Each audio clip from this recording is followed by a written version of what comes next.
Capítulo 17. Carter. Menshikov contrata um esquadrão da morte alegre. Acho que estamos quites, Sed. Primeiro, o Walt e eu saímos correndo para salvá-la em Londres. Depois, você e o Walt saíram correndo para me salvar. O único que se deu mal nas duas situações foi o Walt. O coitado foi arrastado de um lado para o outro do mundo a fim de nos tirar de confusões. Mas admito que eu precisava de ajuda. Bez estava preso em uma jaula de grades fluorescentes.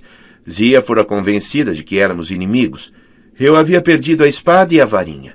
Segurava um gancho e um mangual que aparentemente eram roubados, e dois dos magos mais poderosos do mundo, Michel Desjardins e Vlad, o inalador, estavam prontos para me prender, julgar e executar, não necessariamente nessa ordem. Recuei até a escada da tumba de Zia, mas não havia para onde fugir. Barro vermelho se estendia em todas as direções, com destroços e peixes mortos salpicados aqui e ali. Eu não podia correr ou me esconder, o que me dava duas opções: render-me ou lutar. Os olhos deformados de Menshikov brilharam. Fique à vontade para resistir, Kenny. Usar força letal tornaria meu trabalho muito mais fácil. Vladimir, pare! Desjardins disse em um tom cansado, apoiando-se em seu cajado. Carter, não seja tolo. Renda-se agora. Há 3 meses, Desjardins teria ficado encantado com a possibilidade de me explodir em milhões de pedacinhos. Agora ele parecia triste e exausto, como se a minha execução fosse uma necessidade desagradável. Zia estava ao lado dele. Ela olhava desconfiada para Menshikov, como se pudesse sentir algo maligno no mago. Se eu pudesse aproveitar isso, talvez ganhar tempo. Qual é seu plano, Vlad? Perguntei. Você nos deixou escapar de São Petersburgo com muita facilidade, quase como se quisesse que despertássemos Ra. O russo riu. E depois percorri meio mundo atrás de você para detê-lo. Ele fazia o possível para parecer desdenhoso, mas seus lábios sugeriram um sorriso, como se estivéssemos compartilhando uma piada só nossa. Você não veio para me deter, arrisquei. Está contando conosco para encontrar e reunir os papiros. Precisa que Ra desperte para libertar a Apophis? Chega, Carter. Desjardins falou em um tom monótono, como um paciente na mesa de cirurgia, contando de trás para a frente até a anestesia fazer efeito. Eu não entendia por que ele estava tão apático, mas Menshikov parecia furioso pelos dois. Pelo ódio nos olhos do russo, pude ver que eu havia pisado em um calo. É isso, não é? Persisti. O Maat e o caos estão conectados. Para libertar Apophis, você precisa despertar Ra, mas quer controlar a invocação, garantir que Ra volte velho e fraco. O novo cajado de carvalho de Menshikov incendiou-se com chamas verdes.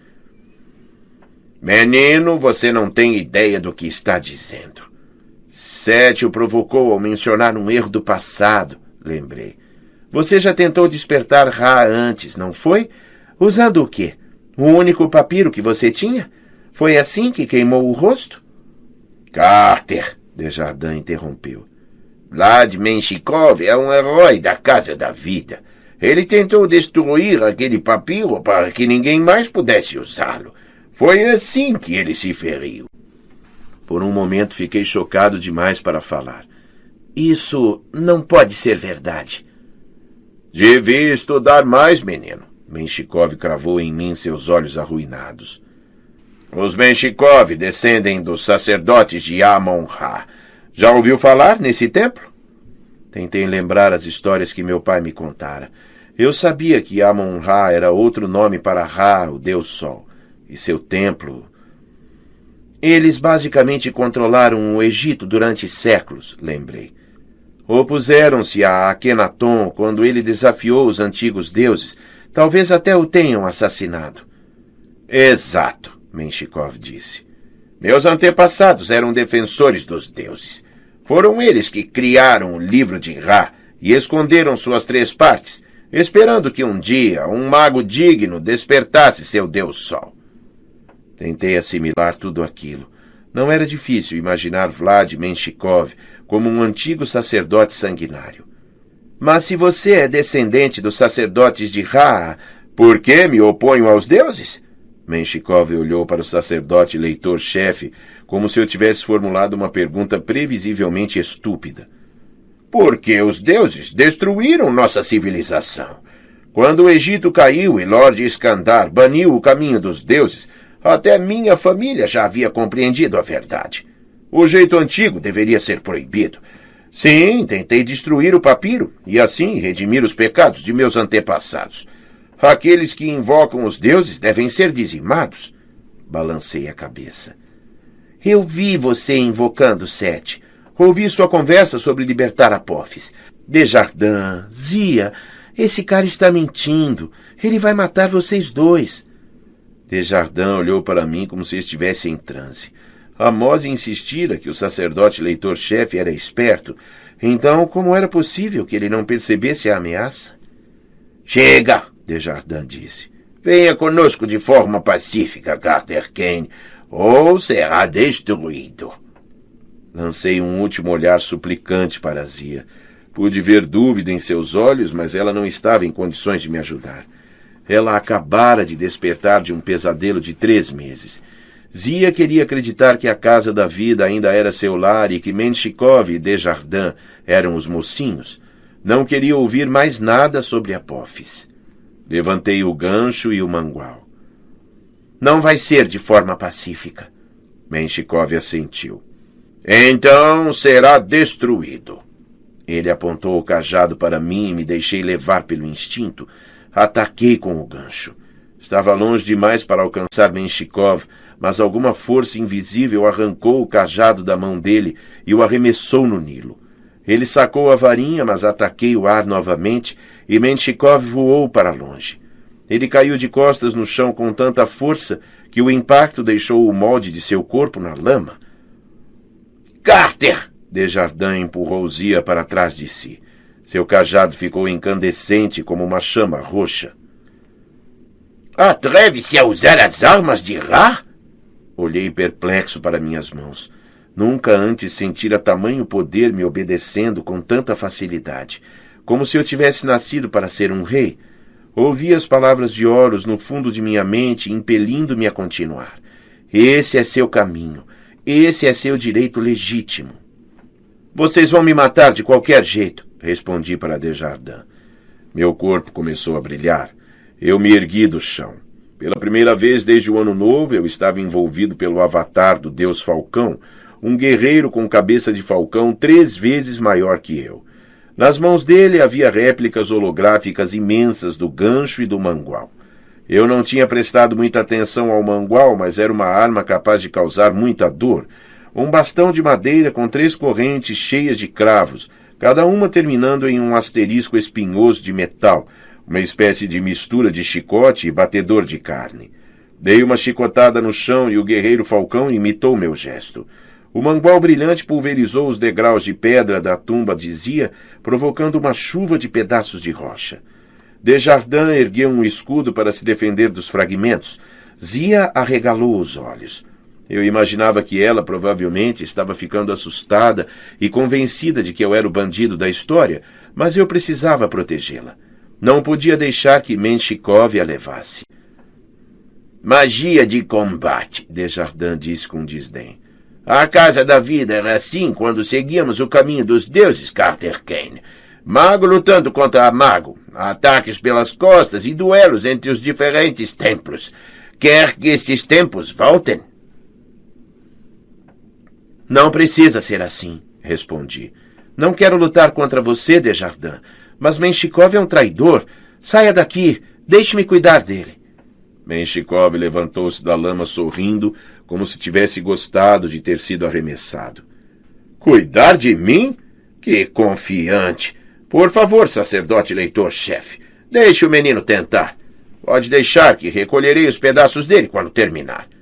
Desjardins começou a dizer. Vladimir, não cabe a você. Mas Menshikov não esperou. Ele bateu os pés no chão e o lodo ficou branco e seco à sua volta. 2 linhas de terra endurecida correram em minha direção, cruzando-se como uma hélice de DNA. Eu não sabia o que elas fariam, mas com certeza não queria que me tocassem. Ataquei-as com um mangual, criando no solo um buraco bastante grande para caber uma banheira. As linhas brancas continuaram se aproximando, desceram por um lado do buraco e ressurgiram do outro, correndo em minha direção. Tentei sair do caminho, mas o avatar guerreiro não era muito rápido. As linhas mágicas alcançaram meus pés. Subiram como trepadeiras pelas pernas do avatar até se enrolarem na cintura. Pressionaram meu escudo, drenando minha magia, e ouvi a voz de Menshikov invadindo minha mente. Serpente, a voz sussurrava. Você é um réptil rastejante. Resisti ao terror. Eu já havia sido transformado em animal contra a vontade e foi uma das piores experiências da minha vida. Dessa vez acontecia em câmera lenta. O avatar lutava para manter sua forma, mas a magia de Menshikov era forte. As brilhantes trepadeiras brancas continuavam subindo, envolvendo meu peito. Investi contra Menshikov, brandindo o gancho. A força invisível o pegou pelo pescoço e o levantou do chão. Isso mesmo, ele disse, sufocando. Mostre-me seu poder, Deus menor. Ergui o mangual. Um golpe certeiro e eu esmagaria Vlad Menshikov como a um inseto. Não fará diferença. Ele arfou as mãos no pescoço. O encantamento vai derrotá-lo mesmo assim. Mostre-nos que você é um assassino, Kenny. Ao olhar para o rosto apavorado, dizia, hesitei tempo demais. As trepadeiras envolveram meus braços. O avatar de combate caiu de joelhos e eu soltei Menshikov. A dor dominou meu corpo. Meu sangue ficou frio. Os membros do avatar encolheram. A cabeça de Falcão transformou-se lentamente na de uma serpente. Senti meu coração batendo mais devagar, a visão escurecendo. O gosto do veneno invadiu minha boca. Pare! Zia gritou. Isso é demais! Pelo contrário, Menshikov falou, massageando o pescoço machucado. Ele merece o pior. Sacerdote leitor-chefe, viu como esse menino o ameaçou? Ele quer o trono do faraó. Deve ser destruído. Zia tentou correr para mim, mas Desjardins assegurou. Interrompa o encantamento, Vladimir, ele disse. O menino pode ser contido de um jeito mais humano. Humano, meu senhor? Ele tem pouco de humano. Os 2 magos se encararam. Não sei o que teria acontecido, mas naquele momento um portal se abriu sob a jaula de Bes. Já vi muitos portais, mas nenhum como aquele. O roda-moinho surgiu no nível do chão, uma área do tamanho de um trampolim, sugando areia vermelha, peixes mortos, madeira velha, cacos de cerâmica e uma jaula fluorescente contendo um deus anão. Quando a jaula entrou no turbilhão, as grades explodiram em lascas de luz. No momento em que Bes saiu do estado de paralisia, viu-se meio submerso em areia. Então falou alguns palavrões bastante criativos. Depois minha irmã e Walt surgiram do portal, suspensos horizontalmente como se estivessem correndo para o céu. Quando a gravidade agiu sobre eles, ambos sacudiram os braços e caíram de volta na areia. Teriam sido sugados, mas Bes os agarrou e conseguiu erguê-los do roda-moinho. Bes os colocou em terra firme. Depois olhou para Vlad Menshikov, firmou os pés no chão e arrancou o short e a camisa havaiana como se fossem de papel. Seus olhos ardiam com fúria. Na sunga estavam estampadas as palavras orgulho anão, o que eu realmente não precisava ter visto. Menshikov só teve tempo para dizer: Como? Buh! Bes gritou. O som foi como o da explosão de uma bomba H, ou uma bomba F, de feio. O chão tremeu, o rio se agitou. Meu avatar se desfez e o encantamento de Menshikov se dissolveu com ele. O gosto de veneno desapareceu de minha boca, a pressão foi aliviada e pude voltar a respirar. Sed e Walt já estavam no chão. Zia havia recuado rapidamente, mas Menshikov e Desjardins foram acertados em cheio pela onda de feiura. Ambos ficaram aturdidos e se desintegraram totalmente. Após um momento de choque, Zia falou, arfante. Você os matou? Que nada, Bess limpou a poeira das mãos. Só os mandei de volta para casa com o susto. Eles talvez fiquem inconscientes por algumas horas enquanto seu cérebro tenta processar a imagem de meu físico magnífico, mas vão sobreviver. Mais importante, seu olhar para Sadie e Walt era sério. Vocês dois tiveram a ousadia de ancorar um portal em mim? Pareço uma relíquia? Sadie e Walt foram sábios para não responder. Ficaram de pé, limpando-se da areia. Não foi ideia nossa, Sadie protestou. Pitá nos mandou aqui para ajudar vocês. Pitá? Repeti. Pitá, o Deus? Não, Pitá, o fazendeiro. Eu conto depois. Qual o problema com seu cabelo? Perguntei. Parece que foi lambido por um camelo. Cale a boca. Então ela notou Zia. Meu Deus, é ela? A verdadeira Zia? Zia recuou cambaleante, tentando acender o cajado. Para trás! O fogo surgiu fraco. Não vamos lhe fazer mal, Sadie prometeu. As pernas de Zia balançaram. As mãos tremeram. E aconteceu a única coisa lógica para alguém que tivera um dia como aquele, depois de ter passado 3 meses em coma. Zia revirou os olhos e desmaiou. Garota forte, Bess grunhiu.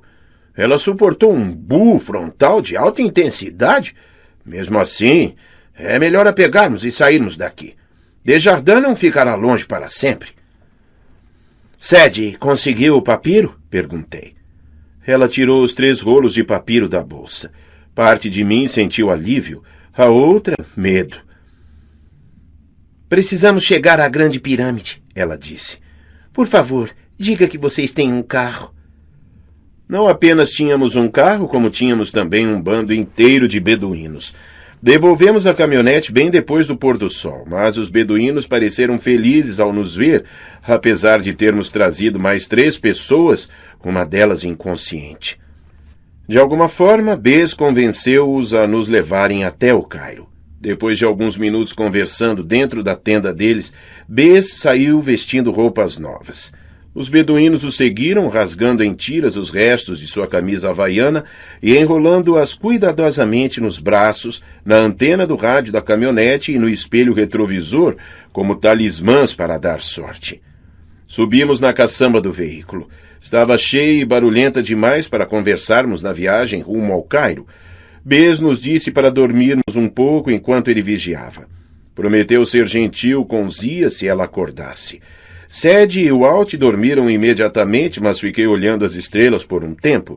Tinha a dolorosa consciência da presença de Zia, a verdadeira Zia, imersa num sono inquieto a meu lado, e das armas mágicas de Ra, o gancho e o mangual, agora guardadas em minha bolsa. Meu corpo ainda vibrava devido à batalha. O encantamento de Menshikov se quebrara, mas eu ainda ouvia em minha cabeça a voz dele, tentando me transformar em um réptil de sangue frio. Mais ou menos como ele. Finalmente consegui fechar os olhos. Sem proteção mágica, meu Ba se afastou assim que adormeci. Reencontrei-me no Salão das Eras, em frente ao trono do faraó. Entre as colunas de cada lado brilhavam imagens holográficas. Exatamente como Sadie descrevera, a extremidade da cortina mágica passava do vermelho a um roxo escuro, indicando uma nova era. As imagens em roxo eram difíceis de distinguir, mas acho que vi 2 figuras lutando diante de uma cadeira em chamas.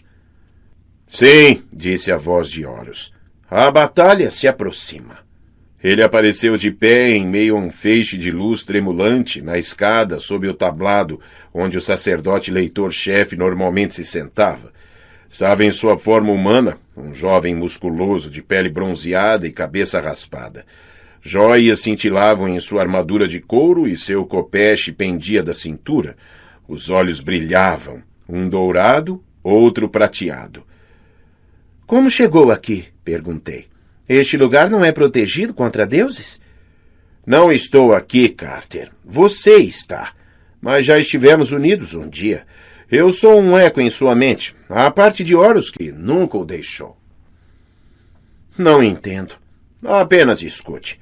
Sua situação mudou. Você está à beira da grandiosidade. Ele apontou para o meu peito. Olhei para baixo e percebi que não estava em minha forma habitual de Ba. Em vez de ave, eu era humano, vestido como Horus em uma armadura egípcia. Nas mãos eu tinha o gancho e o mangual. Não são meus, falei. Estavam enterrados com Zia. Poderiam ser seus, disse Horus. Os símbolos do faraó são como o cajado e a varinha, porém 100 vezes mais poderosos. Mesmo sem prática, você conseguiu canalizar o poder deles. Imagine o que poderíamos fazer juntos. Ele apontou para o trono vazio. Como líder, você poderia unir a Casa da Vida. Nós poderíamos esmagar nossos inimigos. Não vou negar. Parte de mim sentiu um forte entusiasmo. Meses antes, a ideia de ser líder me apavorava. Agora a situação mudara. Minha compreensão sobre a magia crescera. Eu havia passado 3 meses ensinando e transformando nossos aprendizes em uma equipe. Reentendia com mais clareza a ameaça que enfrentávamos e começava a descobrir como canalizar o poder de Horus sem acabar sobrepujado. E se Horus estivesse certo e eu pudesse liderar os deuses e magos contra Apophis? Eu gostava da ideia de destruir nossos inimigos, dar o troco nas forças do caos que haviam virado nossa vida de cabeça para baixo.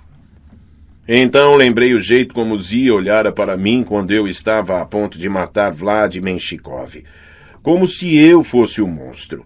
Lembrei o que Desjardins dissera sobre os maus tempos antigos, quando o mago lutava contra mago. Se Horus era um eco em minha cabeça, talvez eu estivesse sendo afetado por seu desejo de governar. Agora eu o conhecia bem. Ele era um cara legal em muitos aspectos, corajoso, honrado, correto, mas também era ambicioso, ganancioso, ciumento e obstinado quando perseguia seus objetivos. E seu maior desejo era comandar os deuses. O gancho e o mangual pertencem a Ra, falei. Precisamos despertá-lo. Horus inclinou a cabeça. Mesmo que seja exatamente isso que Apophis queira? Mesmo que Ra esteja fraco e velho? Alertei você sobre as divisões entre os deuses. Você viu como Nekbet e Babi tentaram resolver o problema por conta própria. A tensão só vai piorar. O caos se alimenta de líderes fracos, da falta de lealdade. É isso que Vladimir Menshikov procura. O salão das eras tremeu. Ao longo de cada parede, a cortina de luz roxa se expandiu. À medida que a cena holográfica se alargava, pude ver que a cadeira era um trono de fogo, como aquele que Sede descrevera de sua visão com o barco de Ra. 2 sombras lutavam agarradas, mas eu não conseguia distinguir se empurravam uma a outra para a cadeira ou para longe dela. Menshikov realmente tentou destruir o livro de Ra? Perguntei. O olho prateado de Horus brilhou. Ele sempre parecia um pouco mais cintilante que o dourado, o que me desorientava, como se o mundo todo estivesse se inclinando para um lado. Como muitas coisas que Menshikov diz, essa foi uma verdade parcial. Houve um tempo em que ele pensava como você. Achava que podia trazer Ra de volta e restaurar o Ma'at. Imaginava-se o alto sacerdote de um novo tempo glorioso, ainda mais poderoso que seus antepassados. Orgulhoso, ele se julgou capaz de reconstruir o livro de Ra a partir do único papiro que tinha em mãos. E estava enganado. Ra fizera um grande esforço para não ser despertado. As maldições no papiro queimaram os olhos de Menshikov. O fogo do sol feriu sua garganta porque ele ousou ler as palavras do encantamento. Depois disso, Menshikov ficou amargo. No início, ele planejou destruir o livro de Ra, mas não tinha esse poder. Então, criou um novo plano. Ele despertaria Ra, só que por vingança. É isso que ele tem esperado todos esses anos. Por isso, ele quer que vocês reúnam os papiros e reconstruam o livro de Ra. Menshikov quer ver o velho deus ser engolido por Apophis. Ele quer ver o mundo inteiro mergulhado na escuridão e no caos. Ele está completamente louco. Ah, excelente resposta, eu sei. Mas o que dizer de uma história como essa? No tablado perto de Horus, o trono vazio do faraó parecia flutuar na luz roxa. Aquela cadeira sempre me intimidou. Muito tempo antes, o faraó havia sido o governante mais poderoso do mundo. Controlaram um império que durara 20 vezes mais tempo que meu país, os Estados Unidos, tinha de idade. Como eu poderia ser digno de me sentar ali? Você consegue, Carter, Horus incentivou. Você pode assumir o controle. Por que correr o risco de invocar Ra? Sua irmã vai ter que ler o livro. Você viu o que aconteceu com Menshikov quando um único papiro reagiu. Pode imaginar o triplo desse poder atingindo sua irmã? Minha boca ficou seca. Já havia sido ruim eu ter deixado Sadie ir atrás do último papiro sem mim.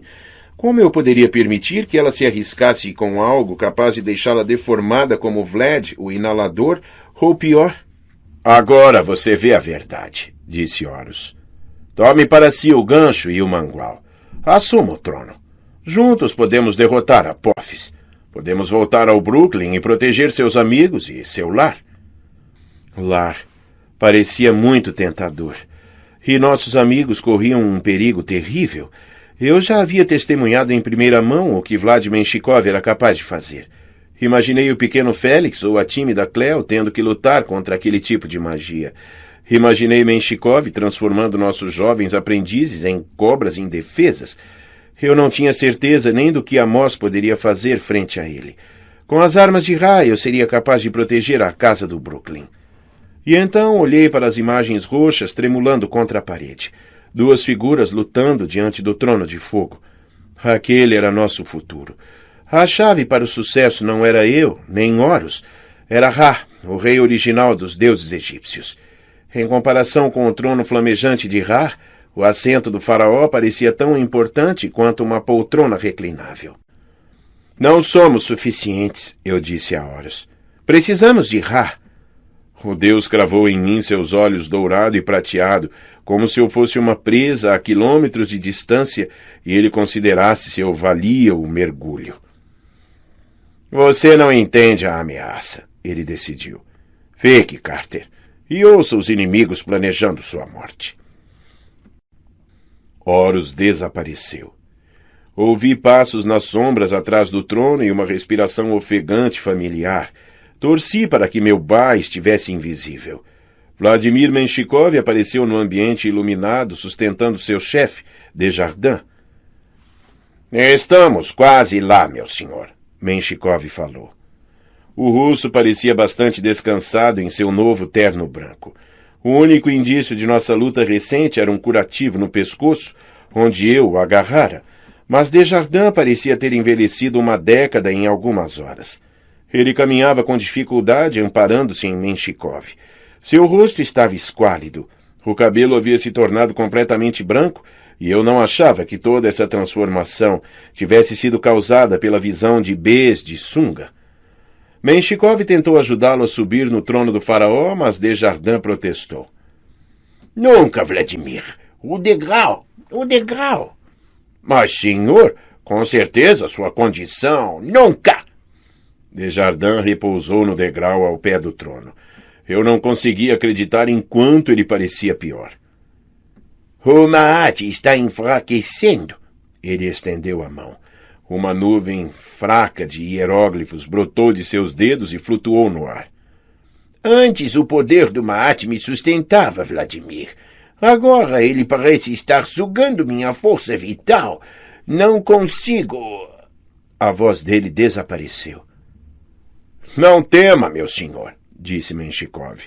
Quando tivermos lidado com os Kane, tudo vai ficar bem. Vai? Desjardins ergueu o rosto e por um momento seus olhos brilharam de raiva como antes. Você nunca tem dúvidas, Vladimir? Não, meu senhor, disse o russo. Tenho dedicado minha vida a lutar contra os deuses e continuarei lutando. Se me permite um comentário, sacerdote leitor-chefe, o senhor não devia ter recebido Amos Kane. As palavras dele são como veneno. Desjardins pegou um hieróglifo no ar e estudou enquanto ele rodopiava na palma de sua mão. Eu não reconheci o símbolo, mas ele me lembrava um semáforo ao lado de um boneco de palitinho. Menhead, disse Desjardins. A paleta do escriba. Olhei para o brilho fraco do símbolo e vi sua semelhança com as ferramentas de escrita em minha bolsa. O retângulo era a paleta com recipientes para tintas vermelha e preta. A figura de palitinhos era um cálamo preso por uma corda.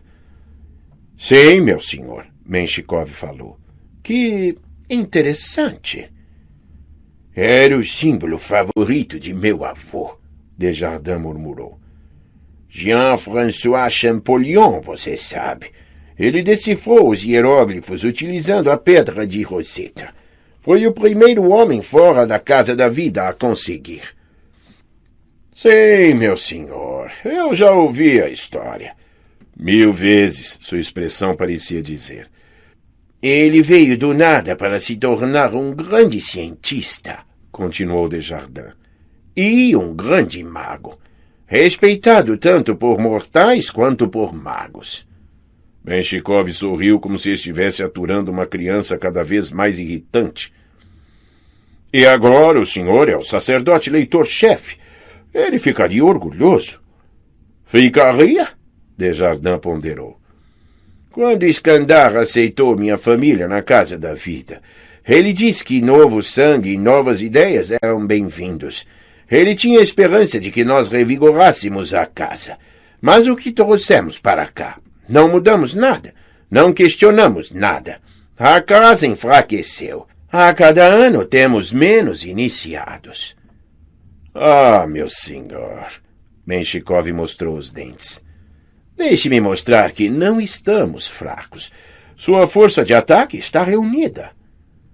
Ele bateu palmas. No final do corredor, as enormes portas de bronze se abriram. No início não pude acreditar no que via, mas quando o pequeno exército marchou em nossa direção, fui ficando cada vez mais alarmado. Os 12 magos eram a parte menos assustadora do grupo. Eram, em sua maioria, mulheres e homens mais velhos em suas tradicionais vestes de linho. Muitos tinham col contornando os olhos e hieróglifos tatuados nas mãos e no rosto. Alguns traziam mais amuletos que Walt. Os homens tinham a cabeça raspada. As mulheres, cabelo curto ou preso num rabo de cavalo. Todos estavam carrancudos como uma turba de camponeses furiosos, decididos a queimar o monstro de Frankenstein, mas em vez de ancinhos eles estavam armados com cajados e varinhas. Vários tinham espadas também. Marchando dos dois lados do grupo havia demônios, cerca de 20 no total. Eu lutara contra demônios antes, mas tinha algo de diferente nesses. Eles se moviam com mais confiança, como se compartilhassem um propósito. Radiavam uma maldade tão intensa que tive a sensação de que meu Ba estava se bronzeando ao sol. A cor da pele das criaturas variava do verde ao preto e ao violeta. Alguns vestiam armaduras, outros peles de animais, e os demais pijamas de flanela. Um deles tinha uma motosserra no lugar da cabeça, outro uma guilhotina. Um terceiro tinha um pé brotando entre os ombros.